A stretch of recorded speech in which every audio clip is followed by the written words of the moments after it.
Wana Official. Halo semuanya, sudah siap untuk melanjutkan kisah menyeramkan dari mereka terus mengikuti dari rumah ke rumah? Ini adalah bagian ketiga dari cerita mistis yang sudah membuat banyak dari kita bergidik ngeri. Di part ini, kehadiran mereka semakin terasa, jejak ketakutan semakin nyata, dan tak ada tempat aman untuk bersembunyi. Dalam episode kali ini, kita akan menyelami lebih dalam misteri yang mengelilingi entitas misterius yang terus mengikuti setiap langkah. Bagaimana nasib para penghuni rumah? Bisakah mereka menemukan cara untuk menghindar dari bayangan gelap yang terus menghantui? Jangan lewatkan setiap detik dari kisah ini dan siapkan nyali kalian untuk menghadapi teror yang semakin mencekam. Pasang headphone, matikan lampu, dan bersiaplah untuk merasakan ketakutan yang tak terlupakan. Jangan lupa untuk like, subscribe, dan nyalakan lonceng notifikasi agar kalian tidak ketinggalan cerita-cerita mistis lainnya dari Wana Official. Selamat menikmati dan semoga kalian tetap aman dari mereka yang terus mengikuti. Selamat mendengarkan.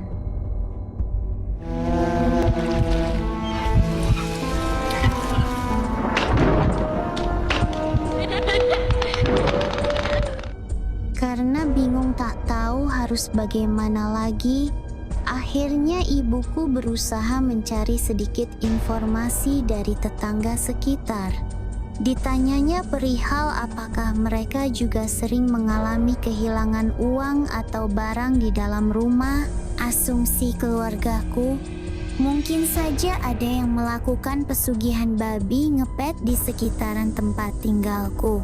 Namun tak ada satupun dari mereka yang mengaku pernah mengalami hal tersebut dan malah menganggap keluarga aneh dan mengada-ada. Abaikan anggapan negatif orang-orang. Berarti tuduhan adanya babi ngepet dapat dibuang jauh-jauh, karena ternyata hanya keluarga kamilah yang mengalami hal-hal tidak mengenakan tersebut. Tuduhan kedua adalah adanya tuyul, namun hampir sama dengan kemungkinan pertama. Kalau memang ada tuyul, mengapa hanya keluarga kami saja yang didatangi dan dicuri terus-menerus? Walaupun begitu, ayahku memutuskan untuk memelihara keong laut, umang-umang dan kepiting sawah. Yuyu yang konon katanya merupakan hewan kesukaan para tuyul yang dapat mengalihkan perhatian mereka ketika sedang beraksi hingga akhirnya lupa untuk mencuri karena asyik bermain dengan hewan-hewan kecil itu. Nyatanya, tiap hari tetap saja ada lembaran uang di rumah kami yang hilang. Ternyata tuyul bukanlah pelakunya. Atau mungkin mitos tentang para hewan kecil tersebut ternyata tidaklah benar adanya. Kami kembali bertanya-tanya tanpa pernah mendapatkan jawaban yang pasti. Hingga akhirnya ibuku memiliki inisiatif untuk meminta bantuan pada orang pintar kenalan temannya. 4 hari setelah peristiwa hilangnya HP milik adikku tersebut, ia sudah tidak lagi mengharapkan benda miliknya tersebut kembali. Keadaan di rumah kian memanas dan di antara kami sulit sekali untuk akur. Terkadang kini aku menyesali perbuatanku yang menuduh adik telah mengambil dan menjual kamera milikku yang dipinjamnya. Namun di saat hari kejadian, sungguh aku tak dapat mengontrol diri dan emosi. Hawa aneh di rumah itu memang seolah membuat kami mudah untuk bertengkar dan tidak pernah percaya satu sama lain. Ketika pulang dari rumah orang pintar dan kembali ke rumah, ibuku langsung memanggil anak-anaknya. Saat itu, beliau berkata, "Ayo semuanya, cari HP Ika," nama adik perempuanku yang telah disamarkan di seluruh bagian rumah sampai ketemu. Kontan kami semua bingung dan menganggap ibu sedang berdelusi. Harusnya masih ada kok. Cari saja dimanapun kalian pikir itu mungkin tambahnya. Walau dengan sedikit bersungut-sungut, kami semua berusaha mencari benda yang tidak pasti keberadaannya tersebut. Aku mencari di tumpukan barang di depan kamar mandi luar. Ibuku juga mencari di dalam kamar tidurnya, sambil sesekali berusaha menghubungi nomor HP adikku yang juga tidak kunjung aktif itu. Sementara itu, kakak dan adikku mencari di lantai atas, di masing-masing kamar mereka. Jujur, aku merasa seperti orang bodoh saat itu. Kalau memang HP itu masih ada, lantas di mana? Berkali-kali mencoba menghubungi HP adikku yang telah hilang itu, tiba-tiba ibu berteriak dengan penuh semangat. "Ah, nyambung. Maksudnya, ia berhasil terhubung ke nomor yang ditujunya tersebut. Krek, panggilan ibuku diterima si pemegang HP. Halo, ini siapa ya?" Ibu berusaha mencari tahu siapa lawan bicaranya saat itu. Namun berulang kali ibu menanyakan hal yang sama. Ia tidak pernah mendengar jawaban apapun dari ujung sana. Tiba-tiba panggilan tersebut ditutup oleh lawan bicara misteriusnya itu. Ibu menggerutu sambil berusaha kembali menghubungi lagi. Aku hanya memperhatikan tingkahnya dari luar pintu kamar. HP yang dihubungi kembali tidak aktif, namun ibuku tidak mau menyerah. Pada usaha panggilan ulangnya yang kesekian, panggilannya kembali terhubung dan diterima. "Halo, maaf, ini siapa ya? Tolong dijawab dong, Mas, Mbak." Sama seperti sebelumnya, tak ada respon apapun dari orang yang dihubunginya itu. Namun samar-samar, ibuku mendengar suatu suara yang lain. "Ada yang lagi ngomong?" ujarnya kepadaku. Raut wajahnya berubah serius ketika sedang berusaha mendengarkan suara itu dengan lebih jelas. "Ika?" Aku ikut bingung waktu beliau menyebutkan nama adikku. "Halo Mbak, HP-nya sudah ketemu ya?" tanya ibuku pada lawan bicara yang dipanggilnya Ika tersebut. "Mbak, jawab dong Mbak, sudah ketemu ya?" Namun nampaknya ibu tak mendapatkan respon apapun dari orang yang sedang dihubunginya tersebut. "Kenapa Bu?" tanyaku penasaran. Ini pas diangkat, ibu dengar suara Ika sama kakakmu lagi ngobrol. Tapi suaranya kecil banget. Jawabnya, "Terus HP-nya?" tanyaku lagi. Pas ibu panggil-panggil, si Ika malah terus asyik ngobrol aja. Ibu dicuekin sama dia, tukasnya sambil sedikit mengomel. "Ya udah, ayo kita langsung samperin aja Bu," ajakku. Akhirnya kami berdua naik ke lantai 2 dan sesampainya di kamar adikku, ibu kembali bertanya, "Kamu ini ditanya malah diam saja? HP-nya sudah ketemu?" Adikku menjawab sambil kebingungan. "Maksud ibu?" "Lah, belum Bu. Ini aku juga dari tadi masih nyari Bu." Ibuku jadi ikut bingung. "Terus tadi yang angkat HP-nya siapa?" "Lah, ibu tadi dengar suara kamu sama Mbak Santi, nama kakak perempuanku yang telah disamarkan, lagi ngobrol pas ibu hubungi HP-mu barusan, kok." "Lah, kok aneh. Memangnya HP-nya tadi aktif?" tanya adikku. Ibu tidak menjawab. Ia kembali mencoba menghubungi HP adikku tersebut. Terhubung, namun tidak diangkat. Beberapa kali dicoba, namun tidak juga diangkat. Adikku duduk di atas kasur sambil menunggu kelanjutannya dengan cemas. Sebentar, kayaknya kasur ini bergetar, ujar adikku tiba-tiba. Kakakku langsung ikut menyentuh kasur tersebut. Iya, benar. Ibu langsung memutuskan sambungan panggilan HP dan mencoba menyentuh kasur itu juga. Tak sampai 5 detik tangannya mendarat di atas kasur. Beliau berkata, kalian ngarang saja.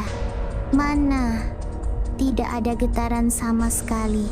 Adik dan kakakku saling berpandangan penuh tanya. Tapi tadi, sudah, coba kalian cari terus HP-nya. Suruh ibu sambil kembali mencoba menghubungi HP adikku. Tiba-tiba adikku berteriak, ini kasurnya bergetar lagi, Bu. Refleks, tangan ibu langsung terulur ke arah kasur dengan cepat. Air muka ibu seketika berubah. Iya, kayak ada getaran. Tangannya yang lain masih memegang HP yang terhubung ke HP adikku. Dengan sigap, adikku meraba-raba badan kasur hingga ke bagian bawah. Oh iya, kasur adikku adalah spring bed dengan ukuran single. Sambungan telepon ibu di HP-nya terputus dan bersamaan dengan itu getarannya pun lenyap. Coba telepon lagi, Bu, pinta adikku. Dan benar saja, ketika ibu kembali menghubungi HP adik, getaran itu kembali muncul. Ada di dalam sini, pekik adikku tiba-tiba. Aku yang dari tadi hanya termangu melihat tingkah mereka langsung bertukas. Di dalam kasur mana mungkin. Namun ketika aku disuruh untuk meletakkan telapak tanganku pada bagian bawah kasur, aku menjadi sedikit percaya pada keganjilan tersebut. Bagaimana mungkin HP bisa masuk ke dalam bagian dalam spring bed di saat tak ada satupun lubang yang menganga pada kasur? Dan lagi kasur itu 2 lapis, sedangkan HP-nya berada di dalam lapis kasur yang kedua, benar-benar tidak masuk di akal. Namun untuk membuktikan itu semua, kami harus melakukan sesuatu. Ibu menyuruhku untuk mengambil pisau di dapur. Aku pun turun dan hampir terjatuh pada salah satu anak tangga ketika kulihat kelebatan bayangan hitam yang biasa kulihat di ruang tamu, kini sedang melompat dari atas meja makan ke arah dapur lalu menghilang.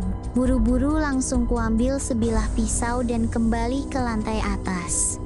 Saat itu aku melihat ibu, kakak, dan adik tengah mengangkat lapis pertama kasur spring bed dan menyingkirkannya pada salah satu sudut ruangan. Lapis kedua kasur itu kemudian setengah dibalik, sehingga bagian bawah kasurnya kini berada di samping. Ibu meminta pisau yang kubawa lalu mulai menyayat kain penutup bagian bawah kasur tersebut pada bagian tepinya hingga cukup lebar untuk memasukkan tangan ke dalamnya. Ketika sudah cukup, tangan ibu masuk ke dalamnya dan merogoh sesuatu. Ketika tangan kembali dikeluarkan, kami semua terkejut sewaktu melihat HP adikku yang telah hilang berhari-hari kini, tengah berada dalam genggaman tangan ibuku. Dalam keadaan mati, adikku langsung mengambil kembali HP-nya sambil terus bersyukur pada Tuhan.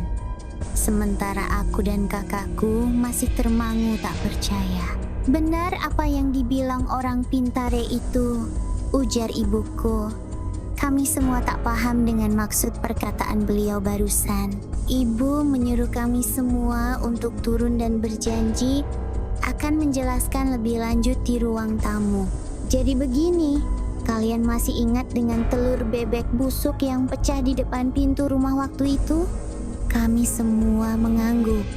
Itu kiriman, katanya. Memang sengaja dilempar ke rumah kita, bukan telur bebek biasa. Ternyata di dalamnya ada semacam paku gaib yang tidak terlihat. Kami semua masih terus terdiam mendengarkan penuturan ibu. Begitu telur pecah dan paku gaib jatuh di teras rumah kita, semua jin yang berada di dalamnya masuk ke dalam rumah ini karena telah ditugaskan untuk sengaja mengganggu. Adikku yang penasaran langsung memotong, "Siapa yang melempar telur?" Katanya masih kerabat yang tidak suka sama keluarga kita. Siapa pastinya? Orang pintar itu tidak mau memberitahu. Jawab ibu, walau tidak diberitahu dengan pasti. Kami semua, para anak-anak, langsung menganggukkan kepala tanda sudah paham. Ya, hampir tidak mungkin salah. Kalau yang dimaksud pasti adalah keluarga saudaraku yang bertengkar hebat dengan keluargaku sewaktu kami masih tinggal di kompleks sebelumnya. Keluarga mereka saat itu memang banyak dicurigai. Para tetangga sedang mempraktekkan ilmu gaib. Bagaimana tidak? Kehidupan keluarga mereka yang sebelumnya biasa-biasa saja, seketika bisa menjadi kaya raya. Suaminya tidak bekerja, namun sang istri bagai toko emas berjalan yang selalu memakai berlapis-lapis perhiasan emas ketika sedang keluar rumah. Bahkan belakangan, pasangan tersebut dikenal sebagai rentenir kejam dengan suku bunga tinggi yang tidak segan-segan untuk menyita harta para peminjam uang yang tak mampu melunasi ataupun membayar cicilan pinjaman mereka. Para tetangga juga terkadang melihat sang istri sedang menggandeng ataupun menggendong seekor tuyul di pundaknya ketika sedang berjalan-jalan keluar rumah. Tentu saja, tidak semua orang dapat melihat makhluk yang kasat mata itu. Wah, ternyata mereka masih begitu dendamnya dengan keluarga kami, pikirku. Apakah tuduhan kami salah atau benar? Kami tetap yakin kalau keluarga merekalah pelakunya. Masalah mereka tahu alamat baru kami dari mana, aku pun tidak tahu. Tapi dengan kelebihan yang mereka miliki, rasanya itu bukanlah perkara yang sulit. Ibu melanjutkan ceritanya. Setiap uang ataupun barang yang hilang sebenarnya tidak benar-benar langsung hilang. Hanya akan diumpetkan, dan jika kita mencarinya di seluruh bagian rumah pasti masih ada. Seperti HP-mu tadi, Kak. Mendengar penjelasan ibu, aku langsung bertanya dengan penuh semangat. Kalau begitu, kamera digitalku juga masih bisa dicari sampai ketemu. Namun, ibu menggeleng, memadamkan harapanku yang sedang berkobar saat itu. Sudah terlambat, kata orang pintare tadi. Sekarang yang masih bisa ditemukan hanyalah HP adikmu tadi. Karena walau memang hanya diumpatkan, kalau uang ataupun barang yang hilang itu tidak segera dicari, maka beberapa hari kemudian mereka akan benar-benar lenyap. Seharusnya waktu tahu ada telur pecah itu harus langsung disiram pakai air kencing, air seni untuk membatalkan sihirnya. Tapi sudah telat yang sudah. Masuk ke dalam rumah ini kuat-kuat. Orang pintare tadi tidak bisa mengusirnya. Lanjut ibu.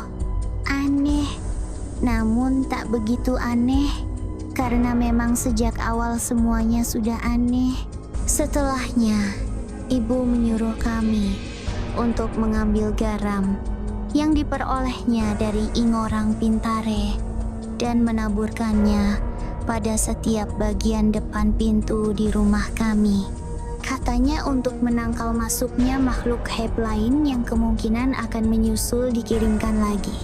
Juga untuk mengurangi kemungkinan adanya kejadian yang akan membahayakan keluarga kami oleh makhluk-makhluk yang sudah berada di dalam rumah. Makhluk-makhluk ya karena memang jumlahnya lebih dari satu dan bervariasi. Kedepannya akan aku ceritakan satu persatu makhluk apa saja yang ada di dalam rumah kami. Ibu juga berpesan agar menjaga baik-baik tiap barang berharga yang kami miliki serta tidak saling menuduh lagi jika ada uang ataupun barang yang hilang. Karena yang mengambil memang bukan di antara kami, melainkan makhluk gaib kiriman yang kini tinggal bersama-sama dengan kami di dalam rumah. Sejak saat itu aku selalu menggenggam HP-ku sepanjang hari ketika berada di dalam rumah. Ke dalam kamar mandi sekalipun HP pasti ku bawa. Bahkan ketika aku sedang tidur pada malam hari, HP selalu kugenggam erat-erat dan kutempelkan pada dada. Kemudian aku tidur dengan posisi telungkup, yang berarti aku tidur sambil menindih HP. Sebegitu takutnya aku untuk kehilangan barang milikku lagi. Sejak saat itu juga, aku menjadi lebih dekat dengan Tuhan. Seperti tiap malam sebelum tidur, aku pasti berdoa selama lebih dari 1 jam tanpa henti, meminta kemurahan hati Tuhan untuk senantiasa melindungi dan menjaga aku beserta keluarga selama tinggal di dalam rumah itu. Paling tidak, supaya kami dapat melewati malam itu tanpa adanya gangguan yang berarti dari para makhluk gaib. Sepertinya anggota keluargaku yang lain juga melakukan hal yang sama. Di rumah hanya ada kakakku dan aku saat itu. Yang lainnya sedang pergi ke rumah saudara sementara ayah belum pulang kerja. Bunyinya kembali terdengar. Karena merasa terganggu, aku pun berjalan perlahan mendekati pintu.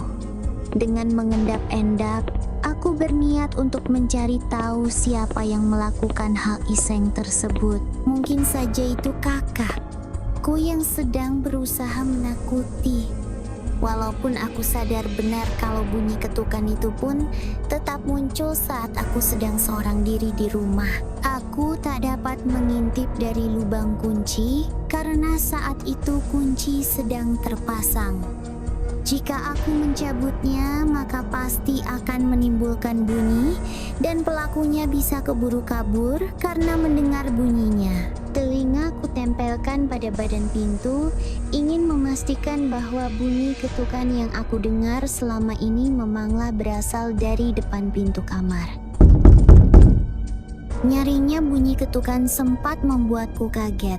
Getaran yang berasal dari ketukan sebuah tangan ke pintu kayu kamarku dapat begitu kurasakan karena kedua tanganku menempel pada badan pintu. Aku terdiam cukup lama. Bunyi itu tidak muncul lagi.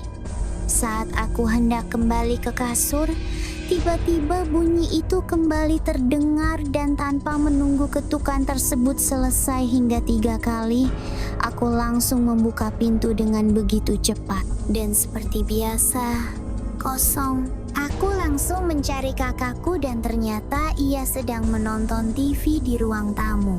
Di belakangnya, kelebatan bayangan hitam yang biasa kulihat sedang melompat-lompat di atas kursi dan kembali menghilang kemudian. Tanpa berkata apa-apa, aku kembali ke kamar dan begitu aku menutup pintu, ketukan itu kembali muncul. Karena kesal, aku langsung berkata, "Kalau mau masuk, langsung masuk aja. Jangan ketuk-ketuk terus, berisik." Dan setelahnya bunyi ketukan berhenti terdengar. Paling tidak untuk malam itu. Sore hari pada keesokan harinya, ibuku kembali menimbulkan suara gaduh. Aku keluar dari kamar dan menanyakan ada apa. Beliau berkata bahwa setelah pulang dari warung membeli mie instan dan telur, beliau duduk di ruang tamu untuk menonton TV. Uang kembalian sebesar 62.000 diletakkannya di atas meja. Pecahan uang kertas 50.000 sebanyak 1 lembar, uang kertas 10.000 sebanyak 1 lembar, dan uang logam 1.000 sebanyak 2 keping. Sesaat setelah acara yang ditontonnya selesai, ibuku beranjak dari kursi, hendak memasak mie instan karena lapar. Begitu uang kembalian yang diletakkannya hendak ia ambil kembali, tepat di depan kedua matanya sendiri, ia melihat tiba-tiba pecahan uang kertas 50.000-nya lenyap seketika dan menyisakan 12.000 saja. Ia segera mengambil uang kembalian yang tersisa dan tak hentinya mengomentari serta mengutuk kejadian aneh yang baru saja dialaminya tersebut. Terima kasih sudah menonton. Jangan lupa untuk like, komen, dan subscribe channel Wana. Official. Nyalakan notifikasi agar kamu tidak ketinggalan video seram lainnya. Sampai jumpa di petualangan menyeramkan berikutnya. Apabila ada cerita yang ingin disampaikan, silahkan tulis di kolom komentar.